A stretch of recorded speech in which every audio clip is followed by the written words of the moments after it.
Ce samedi 2 août 2025, le terrain situé en face du Cegelec Cocotier à Tokota a accueilli le lancement de la 3e édition de la Coupe de l'Union. Un rendez-vous sportif devenu au fil des ans un creuset de fraternité et d'expression pour la jeunesse.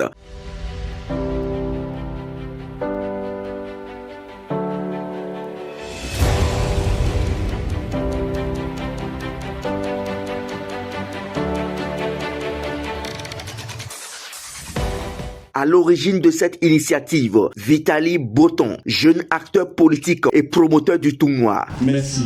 Merci de continuer avec nous dans cette aventure que nous avons démarrée bientôt 3 ans. Et comme on le dit généralement, il me semble que les fruits tiennent bel et bien la promesse des fleurs. L'une des illustrations, c'est bien le soutien que nous avons cette année, le grand soutien, j'allais dire, que nous avons, ce soutien-là qui nous est venu du parti Union Progressiste de Renouveau. Soucieux du bien-être des jeunes, son engagement fait de lui une figure familière auprès de cette couche et des passionnés de football. C'est une très bonne initiative organisée par M. Vitaly.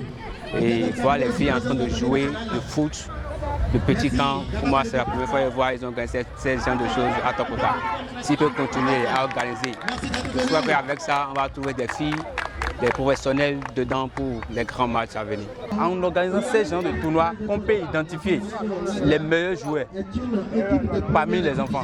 La cérémonie de lancement de cette 3e édition s'est tenue devant un public enthousiaste et un parterre de personnalités. Le chef du 5e arrondissement de Porto Novo, le coordonnateur de la sous-section C du parti UP Le Renouveau, le directeur départemental des sports de Lomé ainsi que du directeur de cabinet du président de l'Assemblée nationale étaient présents. C'est un événement sportif important qui réunit les jeunes afin de leur donner de la joie pendant les vacances. Je tire d'ores et déjà un coup de chapeau aux organisateurs et spécialement aux responsables de la dite session pour tout l'effort consenti afin de réussir ce tournoi. Dans son allocution, le coordonnateur de la section C du parti UP Le Renouveau a salué l'initiative, la qualifiant de levier pour l'enracinement du parti.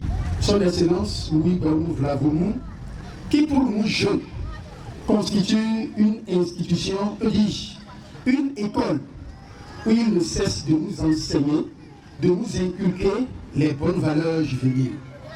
Il nous a toujours dit, une jeunesse qui ne se donne pas comme priorité, devrait pour l'épanouissement de ses frères et sœurs, devrait pour la paix, devrait pour le développement, une jeunesse qui ne s'engage pas aux côtés des aînés pour l'ancrage politique, chose qui concourt au développement, est une jeunesse perdue. Parce que si nous sommes là, si M. Vitaly Boton a pu toujours nous donner cette joie, ce plaisir, c'est parce que non seulement il a été élève assidu de l'école que représente cette autorité, mais il fait partie aussi des meilleurs élèves parce que depuis 3 ans, il s'est donné cette ligne, cette trajectoire sur laquelle il évolue de façon beaucoup plus perfectible.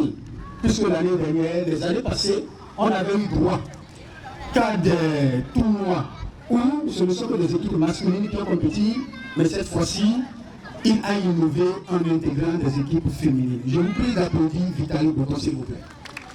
Le directeur départemental des sports, quant à lui, a appelé les participants à faire preuve de fair play tout au long de la compétition. Je voudrais dire à toutes les équipes que l'esprit de fair play qui caractérise cette initiative demeure pour que l'augmentation des équipes n'entraîne pas d'autres problèmes. C'est le directeur de cabinet du président de l'Assemblée nationale qui a procédé au lancement officiel du tournoi, saluant l'innovation apportée à cette édition et mettant en avant l'importance du rassemblement des jeunes autour d'initiatives porteuses de sens. Comme nous l'avons entendu tout à l'heure, le président de l'Assemblée nationale qui accompagne ces mouvements-ci, ces organisations, moi je viens ce soir pour dire je soutiens tout cela.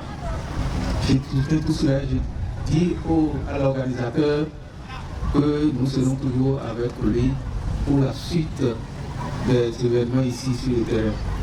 Ce qui est important, c'est le rassemblement des jeunes autour des œuvres utiles. Et avec tout ce que nous avons vu ce soir, le nom qui est là, je suis sûr que la jeunesse de notre arrondissement sera consciente de ce que, et pour se retrouver, travailler ensemble pour bâtir l'avenir dans notre arrondissement. Et c'est sur ça que je voudrais lancer officiellement ce tournoi qui commence ce soir. Bonne fête à vous tous. Et que le meilleur gagne. Cette troisième édition mettra aux prises 16 équipes, dont 8 féminines, marquant ainsi une ouverture et une participation plus inclusive. Juste avant le coup d'envoi officiel, le match d'ouverture a opposé Hope Forever à Nadia FC. Une rencontre disputée qui s'est soldée par la victoire de Nadia FC sur le score de 1-0. Aujourd'hui, la Coupe de l'Union s'affirme comme un marqueur fort de cohésion sociale et de valorisation des talents locaux. Une dynamique qui, au-delà du sport, traduit une volonté de proximité et d'action en faveur de la jeunesse. La Coupe de l'Union, c'est une initiative de la jeunesse de Porto-Novo. C'est les jeunes de Porto-Novo qui ont voulu se mettre ensemble autour d'un idéal. Et vous le savez, le football, c'est une discipline qui rassemble. Et donc, chaque vacances scolaires, nous nous voyons autour donc, du cul rond. Pour nous, c'est un moment de retrouvailles, c'est un moment de partage et ça nous permet de sceller l'union entre les jeunes de Porto-Novo. Pour cette troisième édition, il faut dire que nous avons voulu catégoriser un peu en initiant désormais la catégorie des femmes. Et donc, pour cette année, comme vous l'avez constaté, nous avons le football féminin qui est entré en jeu.